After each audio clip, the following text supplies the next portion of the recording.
नमस्कार दोस्तों, मेरा नाम है राजेंद्र। एक बार फिर आपका स्वागत है मेरे इस चैनल साइंस बाय राजेंद्र पे। आज हम बात करेंगे पर्यावरण संबंधी महत्वपूर्ण तथ्य, जिसके अंदर हम बात करेंगे कि पर्यावरण के अंदर जो भी पर्यावरण के जो प्रदूषण है वो कैसे मानव जीवन और जो जीव है उनको प्रभावित कर रहे हैं, कौन कौन सी बीमारियां हैं और कौन कौन से जो तत्व हैं जो पॉल्यूटेंट है यानी प्रदूषक है वो पर्यावरण को प्रभावित कर रहे हैं। इसके अलावा वायु प्रदूषण और अम्लीय वर्षा, इनके बारे में हम अध्ययन करेंगे। आपको बताएंगे कि भाई वो अम्लीय वर्षा कैसे उसका प्रोसेस है, क्या उसमें प्रदूषक पाए जाते हैं। तो स्टार्ट करते हैं हमारी इस क्लास में। दोस्तों, अब हम बात कर रहे हैं पर्यावरण। पर्यावरण एक महत्वपूर्ण शब्द है और पर्यावरण एवं पारिस्थितिकी परिवर्तन एवं इनका प्रभाव, ये हमारा टॉपिक है। तो पहले बात हम समझेंगे हम कि पर्यावरण है क्या। इसको बोलते हैं एनवायरमेंट। एनवायरमेंट, अब ये पर्यावरण है, इसके अंदर क्या किया जाता है कि समस्त भूमंडलीय एवं सभी संसाधनों की समग्रता के रूप में अध्ययन किया जाता है। किसमें? पर्यावरण के अंदर, जिसके अंदर क्या क्या चीजें उपस्थित रहती है, जैविक एवं अजैविक तत्व शामिल होते हैं। अब ये जैविक तत्व कौन से हैं? जैविक को बोलते हैं अपन बायोटिक, और अजैविक तत्व होते हैं वो होते हैं एबायोटिक। अब जो बायोटिक तत्व है उनके अंदर जीवन रहता है, मतलब सजीव वस्तुएं रहती है, और जो एबायोटिक तत्व होते हैं वो अजैविक में जीवन निर्जीव चीजें होती हैं। तो अगर मैं जैविक तत्वों की बात करूं तो उसमें शामिल होते हैं पशु पक्षी, पौधे, वन तथा मत्स्य, जो मछली है उनके बारे में। ठीक है। एबायोटिक जो तत्व होते हैं, एबायोटिक, उसके अंदर वायु, जल, भूमि और प्रकाश, ये तत्व इसमें पर्यावरण में शामिल होते हैं। अब ये जो एबायोटिक तथा बायोटिक है, इसके अंदर क्या होते हैं कि बायोटिक एवं यानी जैविक एवं अजैविक घटकों के मध्य अंतर संबंध, यानी उनके मध्य जो इंटर रिलेशन होता है, अंतर संबंध का अध्ययन, ये पर्यावरण के अंतर्गत आता है। तो हम बात कर रहे हैं पर्यावरण की। तो पर्यावरण क्या होता है कि समस्त भूमंडलीय विरासत एवं सभी संसाधनों की समग्रता के रूप में अध्ययन किया जाता है, तथा जैविक तथा अजैविक तत्व एक दूसरे को इसमें प्रभावित करते हैं।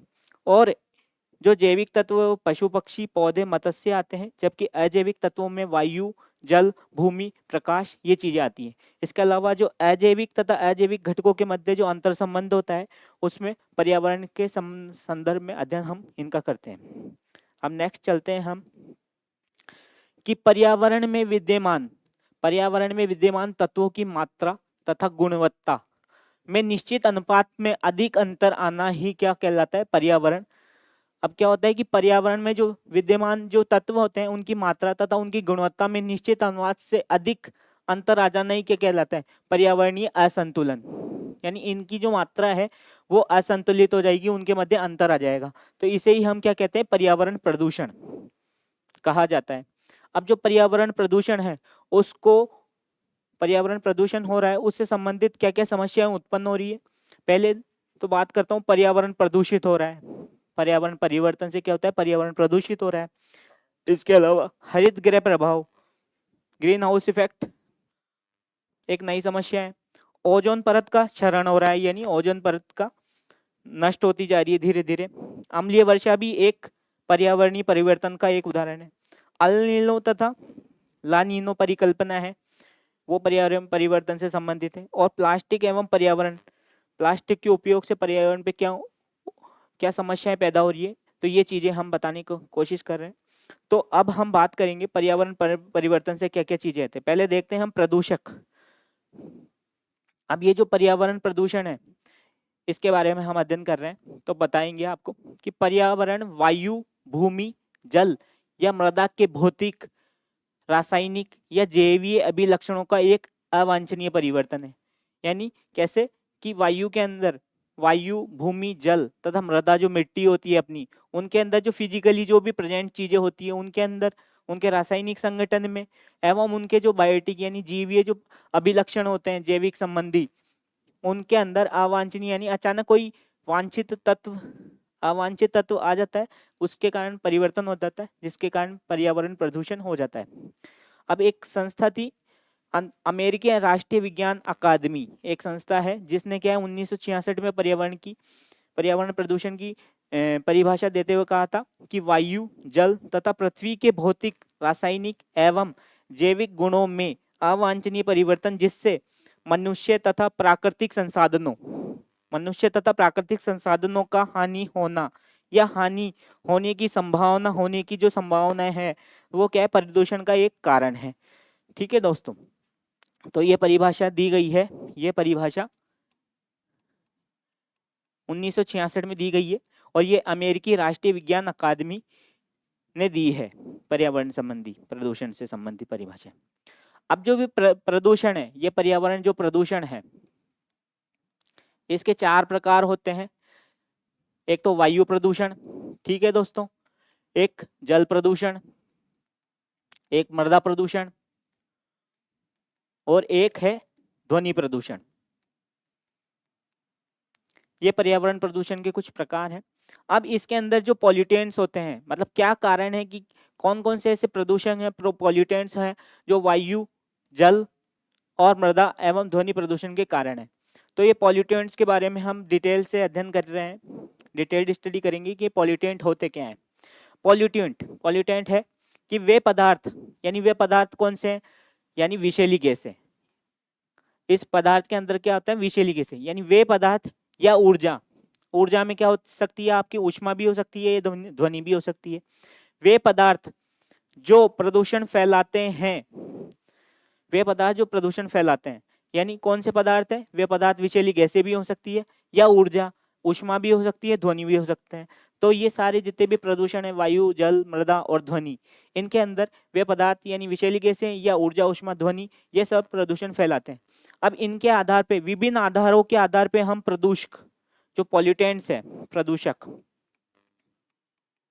पॉल्यूटेंट्स है, इनको हम 4 भागों में डिवाइड कर सकते हैं, यानी 4 भागों में बांट सकते हैं इन प्रदूषकों को। एक तो होते हैं अविघटनीय या दीर्घ स्थायी प्रदूषक।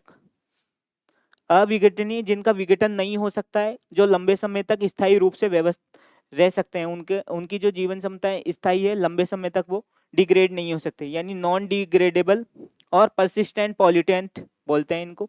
दूसरे नंबर पे बोलेंगे अपन जैव विघटनीय या अस्थायी, यानी ये बायोडिग्रेडेबल होते हैं और नॉन परसिस्टेंट पॉल्यूटेंट्स होते हैं। ठीक है दोस्तों, तीसरे नंबर पे हम बात करेंगे प्राइमरी प्रदूषक, यानी प्राइमरी प्रदूषक कौन कौन से, कौन सी गैसें, और इन प्राइमरी प्रदूषकों से मिलकर जो दूसरे जो कंटेंट बन रहे हैं, जो दूसरे पदार्थ बन रहे हैं, जो प्रदूषण का कारण है, वो सेकेंडरी प्रदूषक के अंतर्गत आ जाते हैं, सेकेंडरी पॉल्यूटेंट्स के अंदर आ जाते हैं। तो ये प्रदूषक क्या है, पर्यावरण को हानि पहुंचाते हैं और पर्यावरण प्रदूषण के महत्वपूर्ण कारण हैं। तो हम अब बात करेंगे हम नॉन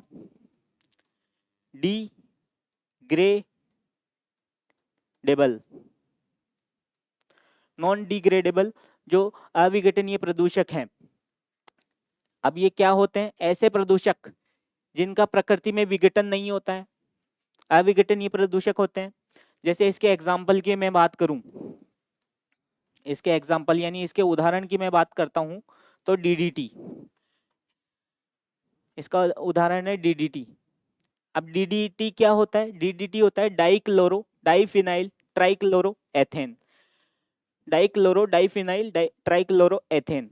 अब जैसे ये जो क्लोरोबेंजीन है, क्लोरोबेंजीन की ये स्ट्रक्चर है आपकी, बेंजीन के साथ क्लोरीन जुड़ा हुआ है, इसके 2 मॉलिक्यूल्स हैं। अब इनका क्लोरेल नामक जो यौगिक है उसके साथ में रिएक्शन करवाएंगे, क्लोरेल देख लीजिए स्ट्रक्चर, क्लोरोबेंजीन की क्लोरेल के साथ में सांद्र H2SO4 यानी सांद्र सल्फ्यूरिक एसिड के साथ में अभिक्रिया करवाएंगे। अभिक्रिया करवाने पर वाटर का एक मॉलिक्यूल निकल जाएगा। वाटर का मॉलिक्यूल निकलने पर क्या होगा कि ये बेंजीन की संरचना बन जाएगी। कौन सी बन जाएगी, ये डीडीटी की स्ट्रक्चर बन जाएगी। कौन सी है, डाइक्लोरो डाइफिनाइल ट्राइक्लोरोएथेन। ये देख लीजिए, ये डाइक्लोरो डाइबेंजीन ट्राइक्लोरो और ये एथेन, ट्राइक्लोरो एथेन, ये इसका नाम हो गया। ठीक है दोस्तों, यानी क्लोरोबेंजीन की क्लोरेल के साथ में अभिक्रिया करवाने पर H2O यानी जल का एक मॉलिक्यूल निकल जाता है सांद्र H2SO4 की उपस्थिति में। जब क्या यौगिक बनता है, डाइक्लोरो डाइफिनाइल ट्राइक्लोरो एथेन एक यौगिक बनता है। अब ये DDT की क्या प्रॉपर्टी रहती है, DDT की क्या प्रॉपर्टी रहते हैं, इसके क्या गुण है? एक तो ये रंगहीन होती है, इसका कोई रंग नहीं होता, ये स्वादहीन रहती है एवं ये गंधहीन भी रहती है, और इसका प्रयोग कीटनाशकों को उपयोग में किया जाता है। यानी ये ऐसा प्रदूषक है जो कि अविघटनीय प्रदूषक होता है। तो जिसमें हमने, और ये प्रश्न ये DDT पूछ ले आपसे एग्जाम में कि भाई DDT किस में आता है, अविघटनीय में आता है, ये विघटनीय में, तो आपको बताना पड़ेगा कि भाई ये अविघटनीय प्रदूषक है। दोस्तों अगर मैं दूसरा एग्जाम्पल, इसकी दूसरे एग्जाम्पल की बात करूं तो दूसरा एग्जाम्पल है 2,4-D। 2,4-D ये क्या है, ये भी एक दूसरा प्रदूषक है। इसका पूरा नाम है 2,4-डाइक्लोरोफेनॉक्सी एसिटिक एसिड। अब एसिटिक एसिड होता है तो CH3COOH, ये एसिटिक एसिड का फॉर्मूला होता है, और फेनॉक्सी ग्रुप है तो 2,4-डाइक्लोरोफेनॉक्सी एसिटिक एसिड, ये दूसरा प्रदूषक है। अब ये क्या है, ये प्रदूषक क्या होता है, खरपतवार नाशी होता है, खरपतवार नाशी होता है। और जो इंडोल एसिटिक एसिड होता है वो प्राकृतिक हार्मोन है, और इससे इसके अंदर ये 2,4-D इंडोल एसिटिक एसिड के अंतर्गत ही आता है दोस्तों। और ये एक प्रकार का 2,4-D क्या होता है, खरपतवार नाशी होता है। और ये खरपतवार कहाँ पे काम करता है कि जो चौड़ी पत्ती वाली जो खरपतवार होते हैं ना, उनको मारने के लिए ये अपना कार्य करता है 2,4-D। अब इसकी स्ट्रक्चर की मैं बात करूं, 2,4-D की स्ट्रक्चर की मैं बात करूं तो इसका है स्ट्रक्चर 2,4-D डाइक्लोरोफेनॉक्सी एसिटिक एसिड, यानी ये 2,4-D, यानी ये अगर क्रिया कारक फंक्शनल ग्रुप यहाँ से 1 2 3 4, तो इसका नामकरण करेंगे 2,4-D डाइक्लोरो, यानी 2 क्लोरीन के तत्व आ गए, सेकंड नंबर की पोजीशन, फोर्थ नंबर की पोजीशन आ गई, तो 2,4-डाइक्लोरो फेनॉक्सी, अभी एसिटिक एसिड आ गया है, ठीक है, फेनॉक्सी ग्रुप ही आ गया है, तो 2,4-D डाइक्लोरोफेनॉक्सी एसिटिक एसिड। इसकी स्ट्रक्चर भी आपसे पूछ सकते हैं कि इसमें इसकी स्ट्रक्चर का क्या नाम है, इसका विस्तृत नाम क्या है, और खरपतवार नाशी है या नहीं है, और किसके लिए यूज होता है। दोस्तों तीसरा नंबर का जो पॉल्यूटेंट है वो BSC है। BSC यानी इसकी फुल फॉर्म क्या है, benzene hexachloride, benzene hexa chloride.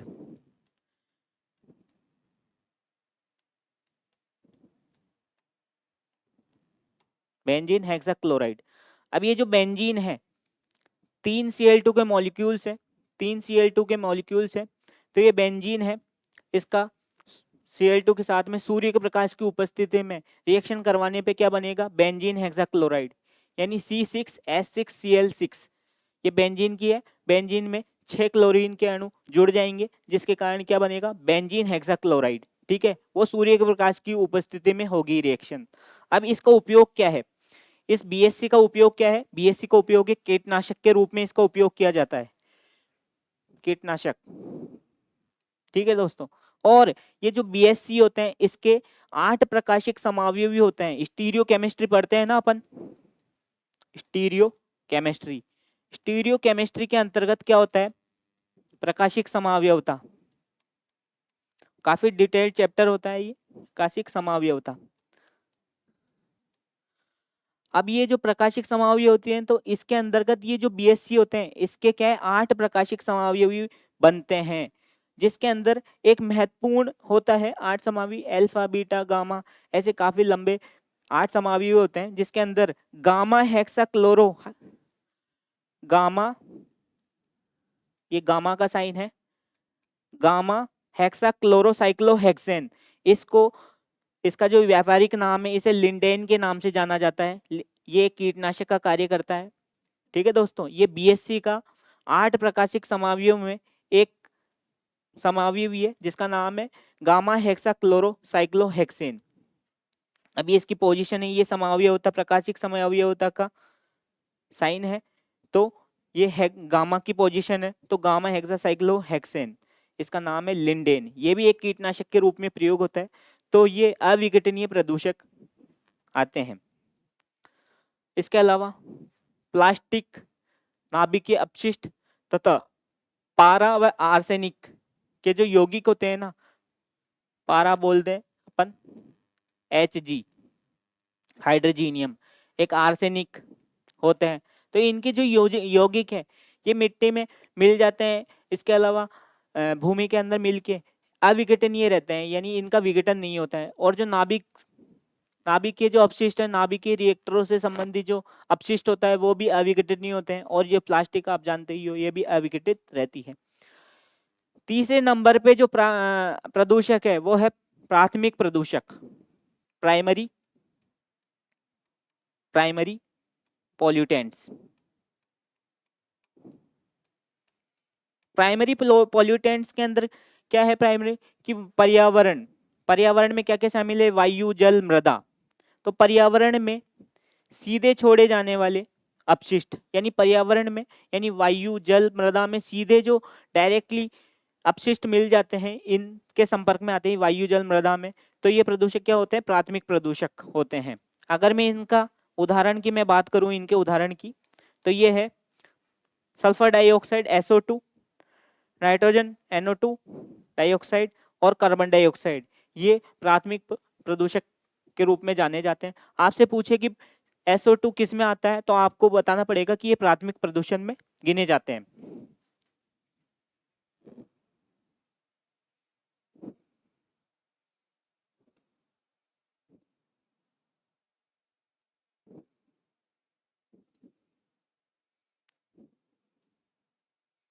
ठीक है दोस्तों, अब बात करेंगे हम द्वितीयक प्रदूषक की। द्वितीयक प्रदूषक क्या होते हैं? कि वायुमंडल में उपस्थित दो प्राथमिक प्रदूषकों अथवा एक ही प्रदूषक की परस्पर अभिक्रिया से उत्पन्न प्रदूषक द्वितीयक प्रदूषक होते हैं। यानी वायुमंडल में, एक बार हम देखेंगे दोबारा,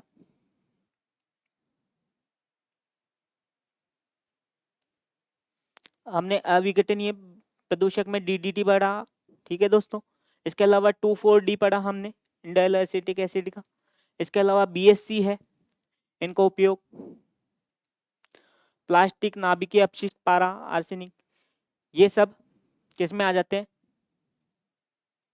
अविघटनीय, यानी विघटन नहीं होता है इनका। प्राथमिक प्रदूषक में पर्यावरण। अब ये जो द्वितीयक प्रदूषक होते हैं, द्वितीय प्रदूषक में क्या है? वायुमंडल में उपस्थित दो प्राथमिक प्रदूषकों अथवा एक ही प्रदूषकों की परस्पर अभिक्रिया से उत्पन्न प्रदूषक, ये होते हैं द्वितीयक प्रदूषक में जाने जाते हैं, गिने जाते हैं। Secondary pollutants. अब इसमें मैं बात करूं PAN, पान के नाम से, परऑक्सी एसिटिल नाइट्रेट। अब इसमें क्या होता है? ये वायु प्रदूषक होता है। पहला इसका गुण क्या है? कि ये वायु प्रदूषक होता है। द्वितीयक पॉल्यूटेंट्स में क्या होता है? प्राथमिक प्रदूषकों से मिलकर बनते हैं, ये वायु प्रदूषक होते हैं। इसमें इसका क्या है? कि ये प्रकाश रासायनिक धुंध होती है। प्रकाश रासायनिक जो धुंध होती है ना, फॉग के रूप में, तो पेन उसमें होता है, उपस्थित वातावरण में फैल जाते हैं। इससे क्या हो जाता है? आंखों में तथा फेफड़ों में परेशानी उत्पन्न हो जाती है दोस्तों। इसके अलावा जो मोटर वाहन है, तंबाकू का धुआं है तथा जीवाश्म ईंधन जो जलता है, ये भी क्या है? द्वितीयक प्रदूषक, यानी पान इससे उत्पन्न होता है, यानी परऑक्सी एसिटिल नाइट्रेट। अब ये क्या होता है? पान कैसे बनता है? कि वाष्पशील कार्बनिक यौगिक होता है, वह वाष्पशील कार्बनिक यौगिक या नाइट्रस ऑक्साइड व सूर्य के प्रकाश के मध्य होने वाली अभिक्रिया से बनता है। ये पान कैसे बनता है? VOC बोलते हैं इसको, वाष्पशील कार्बनिक यौगिक तथा नाइट्रोजन ऑक्साइड व सूर्य के प्रकाश के मध्य होने वाली अभिक्रिया से ये बनता है। कौन सा बनता है? द्वितीयक प्रदूषक बनते हैं दोस्तों। अब इसकी स्ट्रक्चर की मैं बात करूं, आपने पढ़ा था परऑक्सी एसिटिल नाइट्रेट, परऑक्सी, इसका नाम है परऑक्सी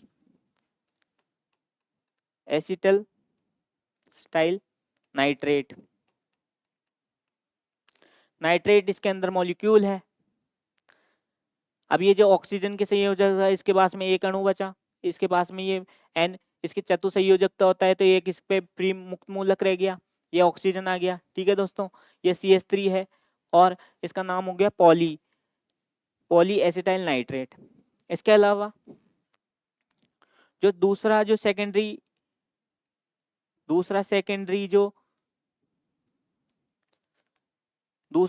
पॉल्यूटेंट्स है, उसका उदाहरण है ओजोन।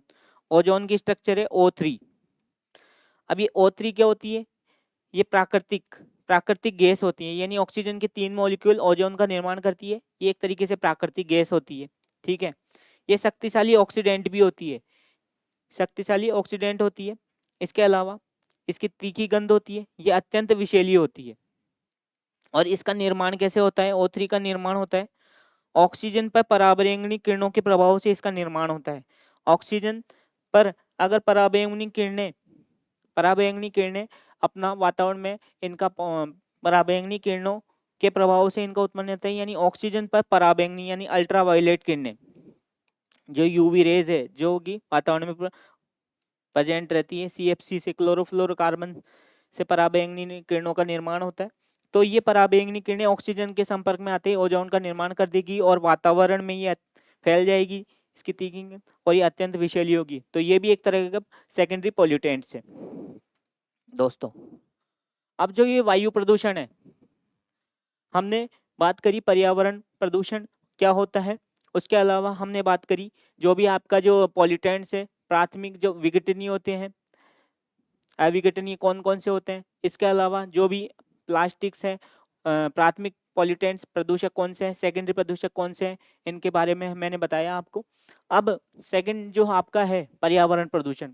अब ये पर्यावरण प्रदूषण होता कैसे है? तो पर्यावरण यानी वायु में हानिकारक, अब वायु में हानिकारक ठोस, तरल या गैस, वायु में हानिकारक ठोस, तरल, गैस जिसमें ध्वनि व रेडियोधर्मी विकिरण भी शामिल होते हैं, प्रत्यक्ष यानी डायरेक्ट या अप्रत्यक्ष रूप से किसको प्रभावित करते हैं? मानव को, पर्यावरण को एवं जीवधारियों पर हानिकारक प्रभाव डालते हैं, वो क्या कहलाता है? पर्यावरण प्रदूषक।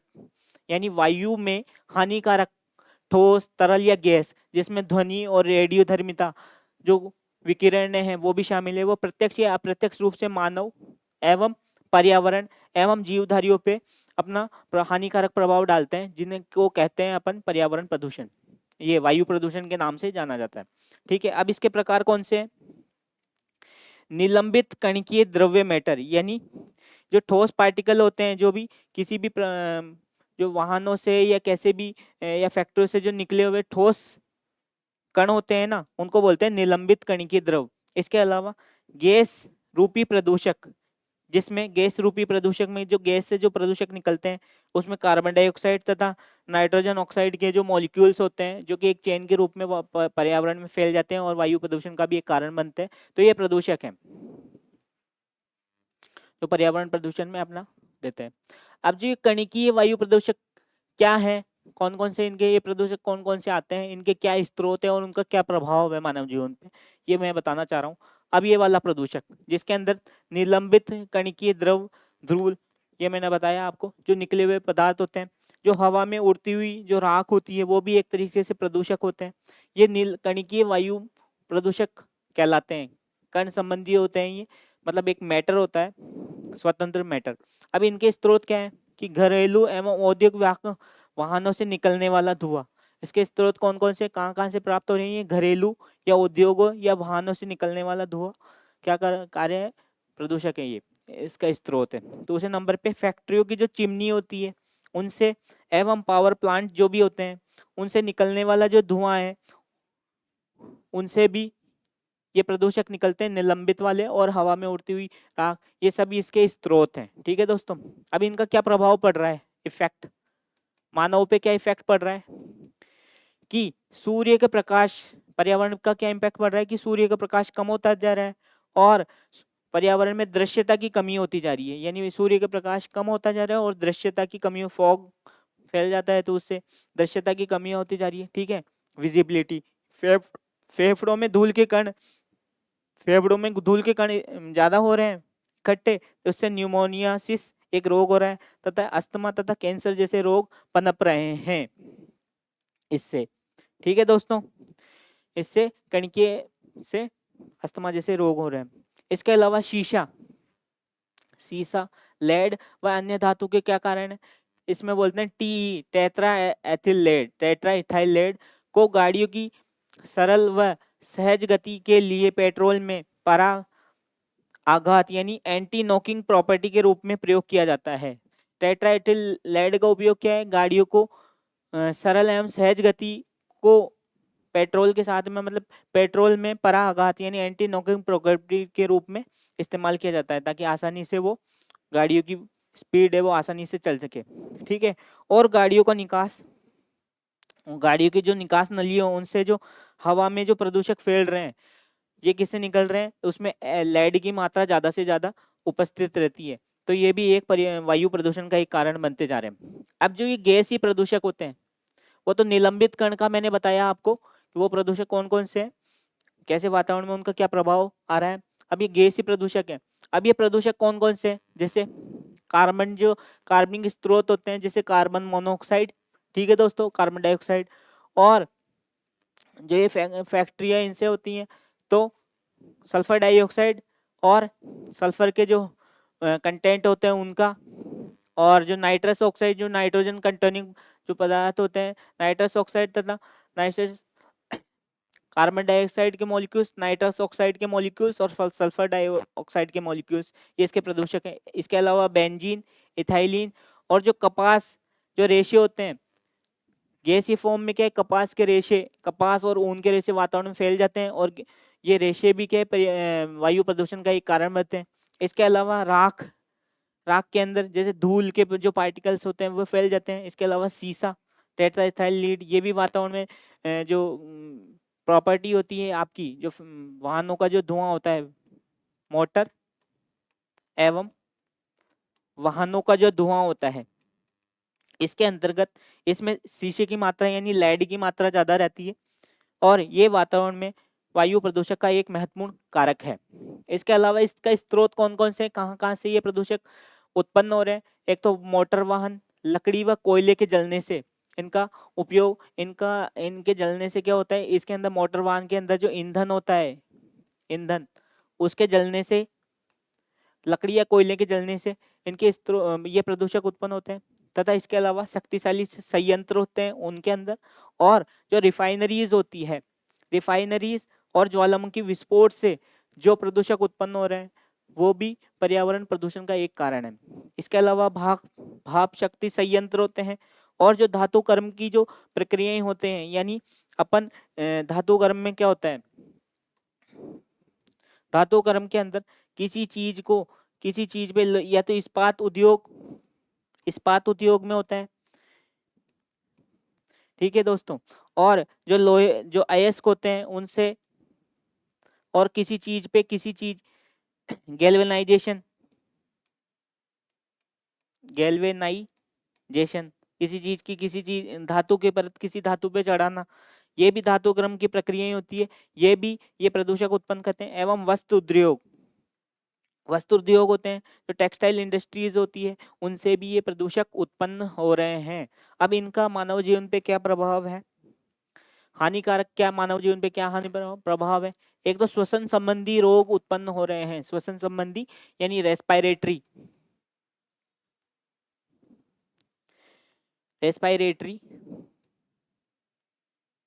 डिजीज उत्पन्न हो रही है। इसके अलावा जो हरित गृह प्रभाव, यानी वातावरण में ये गैसें ज्यादा से ज्यादा फैल रही है, यानी CO2 इनकी मात्रा ज्यादा फैल रही है, जिससे वातावरण का टेम्परेचर बहुत ज्यादा बढ़ रहा है, जिसके कारण ये हरित गृह प्रभाव उत्पन्न हो रहा है। इसके अलावा पौधों में क्लोरोफिल की कमी हो रही है, जिसके कारण ये पत्तियां हरी नहीं रह पा रही है, इनका वर्ण के पीलापन इनमें आता जा रहा है, यानी ये इनका हानिकारक, यानी ये जो प्रदूषक है इनका हानिकारक प्रभाव फैलता जा रहा है, जिससे इस रोग को, पौधों में क्लोरोफिल की कमी को क्या कहते हैं, क्लोरोसिस रोग कहा जाता है। इसके अलावा अम्ल वर्षा एसिड रेन, ये भी एक इसका अप्रत्यक्ष प्रभाव है। ठीक है, मानव की आंखों व फेफड़ों में जलन हो रही है, ये गैसीय पार्टिकल्स वातावरण में प्रदूषक फैल रहे हैं जिसके आंखों में या फेफड़ों में, मानव के फेफड़ों में पहुंच जाते हैं ये पार्टिकल्स और वहां पे जलन पैदा करते हैं। इसके अलावा फेफड़ों का जो विकार है, जैसे white lung disease, white lung cancer है, वो एस्बेस्टोसिस के कारण होता है, एस्बेस्टोसिस के कारण होता है ये रोग फेफड़ों का, वाइट कैंसर जो वाइट लंग कैंसर डिजीज है उनका। अब बात करेंगे एसिड रेन, एसिड रेन के बारे में। SO2 यानी सल्फर डाइऑक्साइड, सल्फर डाइऑक्साइड और NO2 नाइट्रोजन डाइऑक्साइड। तो सल्फर तथा नाइट्रोजन, सल्फर डाइऑक्साइड तथा नाइट्रोजन डाइऑक्साइड गैसें मिलकर वायुमंडल में उपस्थित जलवाष्प से अभिक्रिया करके क्या बना लेती है, H2SO4 सल्फ्यूरिक एसिड तथा HNO2 नाइट्रिक अम्ल, नाइट्रिक अम्ल बना लेती है, जिसके कारण अम्लीय वर्षा होती है। यानी वातावरण में उपस्थित सल्फर डाइऑक्साइड, नाइट्रोजन ऑक्साइड दोनों मिलकर वायुमंडल में उपस्थित जलवाष्प से अभिक्रिया करके H2SO4 तथा नाइट्रिक अम्ल HNO3 का निर्माण करती है, जिसके कारण अम्लीय वर्षा उत्पन्न होती है, का निर्माण होता है। अब इसके अंदर अम्लीय वर्षा के अंदर जल का पीएच क्या होता है, 5 से लेके 5.5 के मध्य इसका पीएच होता है। एग्जाम में पूछ ले कि अम्लीय वर्षा का पीएच कितना होता है, अम्लीय वर्षा में जल का पीएच तो 5 से लेके 5.5। अब जो पीएच स्केल होती है 7, 1, 2, 3, 6, ये वाला तो अम्लीय स्केल है, ठीक है, जल का। इसके अलावा ये उदासीन, और 7 के बाद में आगे की है ये वाली क्षारीय स्केल में आ जाती है, यानी ये क्षारीय प्रवृत्ति को दर्शाते हैं।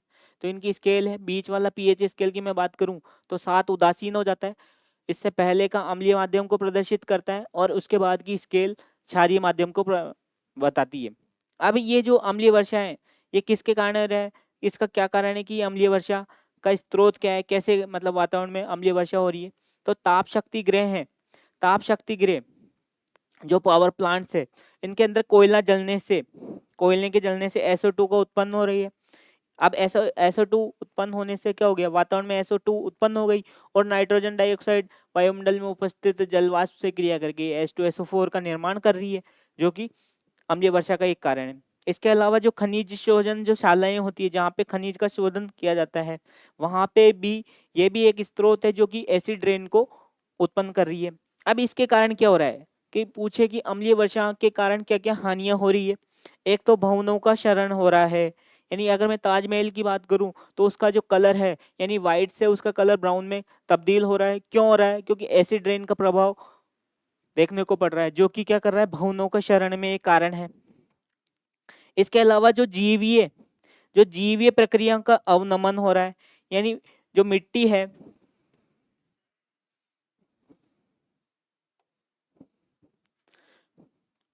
मिट्टी के अंदर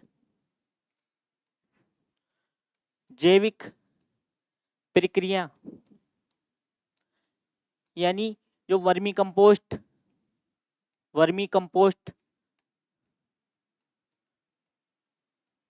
यानी केंचुए के द्वारा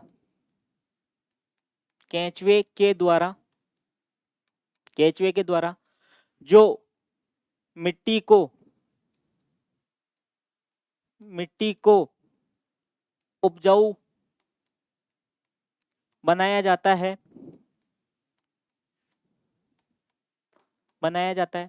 तो एसिड रेन से क्या हो रहा है, यानी एसिड रेन से यानी अम्लीय वर्षा से क्या हो रहा है कि उसकी बूंदे मिट्टी पे पड़ेगी। अब जो प्रक्रिया जैविक प्रक्रिया मिट्टी में हो रही थी, वो प्रक्रिया कम होती जा रही है मिट्टी के अंदर, यानी मिट्टी की उर्वरा शक्ति है, मिट्टी की जो उर्वरा शक्ति है उसका अवनमन यानी उसका कम अवनमन यानी उसकी मिट्टी की जो उपजाऊपन है वो कम होता जा रहा है। यानी सीधी सी बात करूं मैं तो उपजाऊपन कम होता जा रहा है। ठीक है दोस्तों, तो ये भवनों का क्षरण हो रहा है और जैवीय प्रक्रियाओं का अवनमन, मिट्टी में मतलब उर्वरा शक्ति कमजोर होती जा रही है। और मिट्टी की अगर उर्वरा शक्ति ही कम हो जाएगी तो मिट्टी की उत्पादकता, मिट्टी के अंदर जो उत्पादकता है उसके अंदर जो भी फसलों को जो पोषण दिया जा रहा है, उसके अंदर जो भी जो उपजाऊ कारक है जैसे NPK, नाइट्रोजन, पोटेशियम और जो फास्फोरस है, वो मिट्टी को उपजाऊपन नहीं दे पाएंगे और मिट्टी अनुपजाऊ रहेगी तो उसकी उत्पादकता में ह्रास होगा। इसके अलावा जो झीलें हैं, झीलों के जैविक समुदायों का भी नाश हो रहा है। यानी जो जैविक अपने जो एक्वेटिक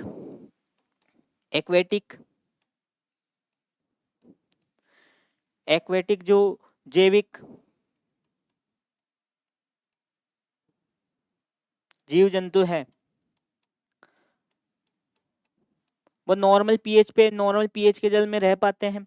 अगर पीएच कम होगी यानी अम्लीय वर्षा उस जल में, नॉर्मल जल में जाएगी, जिसके कारण झीलों के जैविक समुदाय का भी नाश होता जा रहा है, यानी उस पर्टिकुलर पीएच पे वो उत्पन्न जीवित नहीं रह पाएगी। तो ये अम्लीय वर्षा का एक अपना प्रभाव है। अब मैंने बताया आपको कि अम्लीय वर्षा क्या कारण है, अम्लीय वर्षा के और उनका स्रोत क्या है। ठीक है दोस्तों, तो आज हमने बात करी पर्यावरण प्रदूषण के बारे में।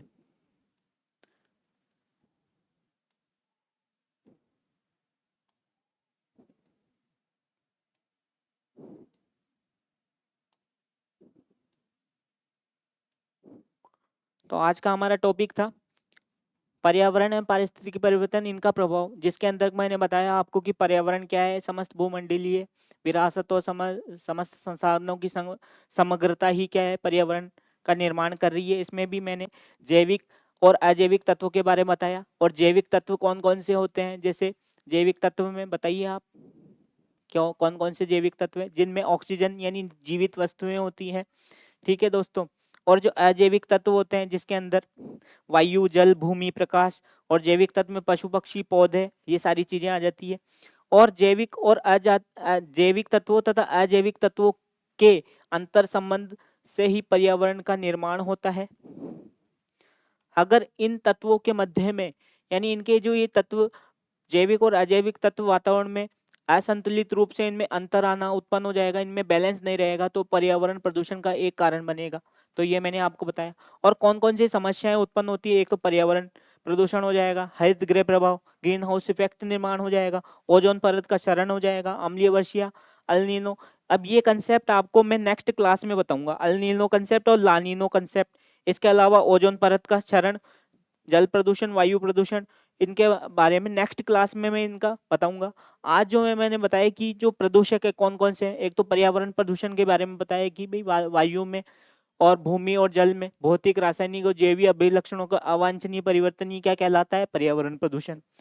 और पर्यावरण प्रदूषण में अमेरिकी राष्ट्रीय वैज्ञानिक अकादमी ने कौन कौन सी क्या परिभाषाएं दी थी कि वायु, जल तथा पृथ्वी के भौतिक, रासायनिक एवं जैविक गुणों में अवांछनीय परिवर्तन, जिससे मनुष्य तथा प्राकृतिक संसाधनों का हानि होना या हानि होने की संभावना होना, यह क्या कहलाती है, आपकी पर्यावरण प्रदूषण की एक डेफिनेशन अमेरिकी राष्ट्रीय विज्ञान अकादमी ने दी।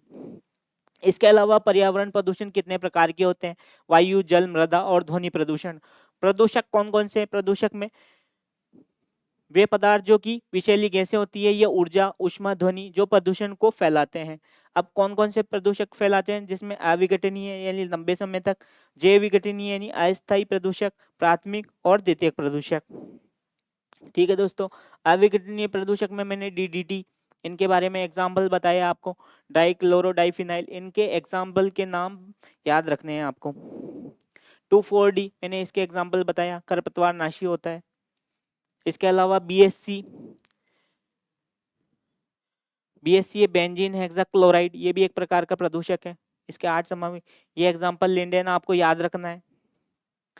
प्लास्टिक, नाभिकीय अपशिष्ट, ये सब क्या अविघटनीय पदार्थ है। इसके अलावा प्राथमिक प्रदूषक में आपके वायु, जल, मृदा सीधे, और जो डिग्रेडेबल जो है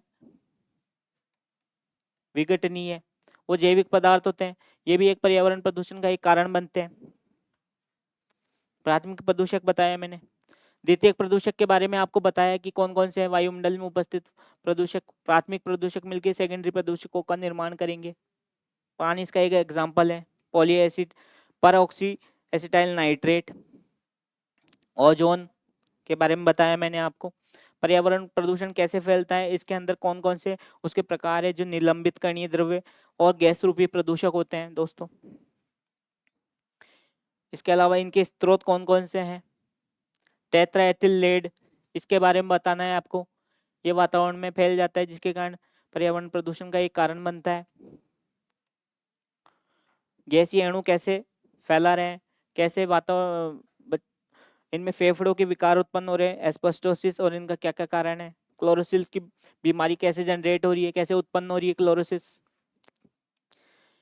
अम्लीय वर्षा में आपको बताया मैंने SO2 तथा NO2 वायुमंडल में उपस्थित जलवाष्प से अभिक्रिया करके H2SO4 तथा HNO3 यानी नाइट्रिक एसिड का निर्माण करते दिए, जो कि भवनों के संसारण में इसका हानिकारक प्रभाव होता है और जैविक प्रक्रियाओं का अवनमन होता है, और मिट्टी की उत्पादकता में कमी होती है और उर्वरा शक्ति में कमी होती है। तो आज हमने बात करी पर्यावरण प्रदूषण, उसके प्रदूषकों के कौन कौन से प्रदूषक होते हैं। इसके अलावा आज मैंने बताया वायु प्रदूषण, उसके क्या कारण है, कौन कौन से उसके प्रकार हैं, एवं अम्लीय वर्षा के बारे में। ये टॉपिक ऐसे हैं जिसके अंदर प्रश्न आते हैं, तो आप प्रॉपरली उनको कवर कर पाओगे। इनसे बाहर कुछ जाएगा नहीं RS के एग्जाम में। नॉर्मल चीज़ें हैं, बस ये नॉर्मल जो जानकारियाँ अगर आप रखते हो तो आपको काफ़ी सहायक होगी। तो नेक्स्ट क्लास में हम पर्यावरण के और भी जो बिंदु हैं, नए तथ्य, उनको हम बताएंगे, उनके और क्या क्या कंसेप्ट है जिनके कारण पर्यावरण प्रदूषण के कारण का बनते हैं, उनके क्या क्या स्रोत है, और उनका मानव जीवन और पर्यावरण पे क्या क्या हानिकारक प्रभाव पड़ता जा रहा है। तो अब नेक्स्ट क्लास में हम पर्यावरण के नए तथ्य से संबंधित तथ्यों के साथ में मिलेंगे। धन्यवाद दोस्तों।